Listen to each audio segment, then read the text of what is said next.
Hey guys, North Cinematics here. Hope you're all doing well. Today I want to talk about some more information for Hell Let Loose for the console, and this is very exciting for me personally to see a authentic World War II hardcore tactical shooter come over to the consoles is a very exciting thing, and let's hope it doesn't get delayed looking over to Insurgency Sandstorm. But even if you're not going to buy Hell Let Loose for whatever reason, I can only see this as having a positive impact, and hopefully it can send out a message to people from Insurgency Sandstorm to let them know that there is some competition, and also hopefully it can send out a message to other developers thinking, you know what, I want to bring my hardcore tactical shooter over to the consoles because I see that there is a community for it and I see that it can be possible. So enough of me waffling on, let's get into the news that I want to talk about today, and this is based off a Reddit post that was put out from one of the lead developers over at Hell Let Loose, which is Max, and I just want to talk about the interesting things that were mentioned here, and I don't want to bore you with all the details, but let's just get right into it. So it says Hell Let Loose will be launching on the PlayStation 5 and the Xbox Series S and the X later this year as one of the first large-scale military shooters for the next generation. And then it moves on to talk about a separate team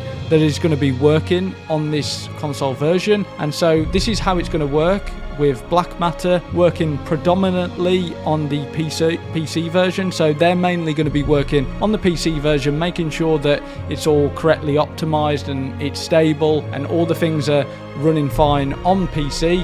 And then there's going to be a separate development studio that is working on the console version, which is Flix Interactive, which apparently are a fantastic development studio, and they've worked on games like Sea of Thieves, so they seem like they are a competent studio.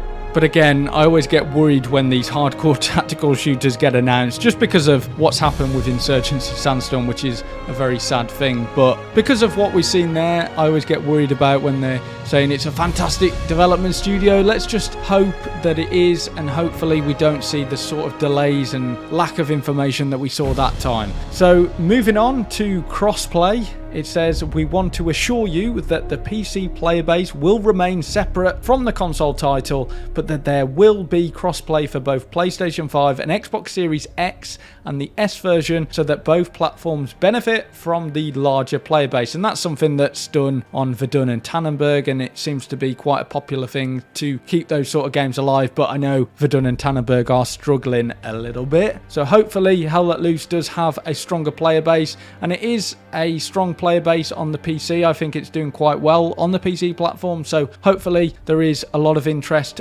for the console version as well. Now it talks about the benefits for the PC. So I know there are a lot of PC players that are worried that it's going to water down the PC version, and I don't see that. You know, my point of view is this: I think it's only a positive thing in giving more financial support to the developers and hopefully just enriching the tactical shooter genre, and hopefully we can see better and more improved features. Things like destruction hopefully can become a reality because of that extra funding. So I only see this as a positive thing, and it's going to be awesome to see both consoles and PC having these sorts of games. I'm very excited. Now, one thing I also wanted to touch upon as well is the developer talks about this. He says, we're not going to be watering down the experience. Just because it's coming over to consoles, there's always this preconception that it's going to get watered down and become more arcadey because it's coming over to consoles and maybe they want to try and make more money. But it explicitly says here that no, it's going to be the same experience across the board for PC and console. And we don't want to alter any of the damage or HUD. It's all going to be the same as the PC version. And hopefully we see a nice smooth 60 FPS, and hopefully we get 100 players as well.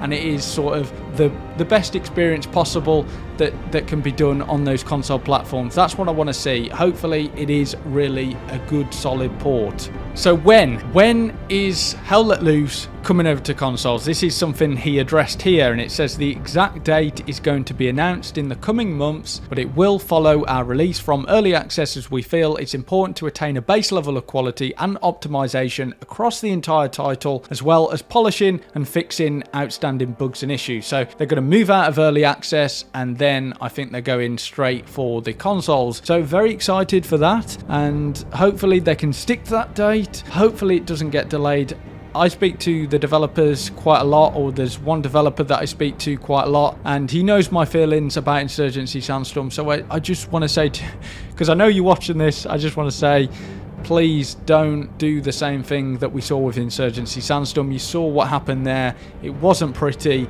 and they lost so many potential players, so many potential customers that would have brought into Insurgency Sandstorm, but they sadly, I think anyway, have lost a lot of players. So hopefully we don't see that here with Hell Let Loose. I'm hoping for a solid console version. So I will keep you up to date, and if you enjoy these more tactical hardcore shooters, I cover them a lot on my channel, whether that be PC or console. I just love tactical hardcore shooters, so if that's something that you do enjoy, then be sure to subscribe to the channel and make sure you got all bell notifications on. And something that I want to plug as well is my memberships, and I just want to say a massive thank you to 4 people that have become members now. Thank you so much, and it really means the lot. It means the world to me. It means the lot. It means the world to me. Thank you so much, and I've personally sent messages out to all of you to say, you know, thank you so much for becoming members, because it just really helps out the channel and it keeps the dream alive. So yeah, thank you so much. Anyone that watches the videos, drops a like on it, comments on it, all helps with the engagement and things like that, helps with the algorithm. So thank you so much, and again, big thank you to the members. And if you want to become a member, check out that join button, and it starts from $2.99, and you get some emojis and stuff like that, and it just helps me put back into the channel. Anyway, until next time, have a good one.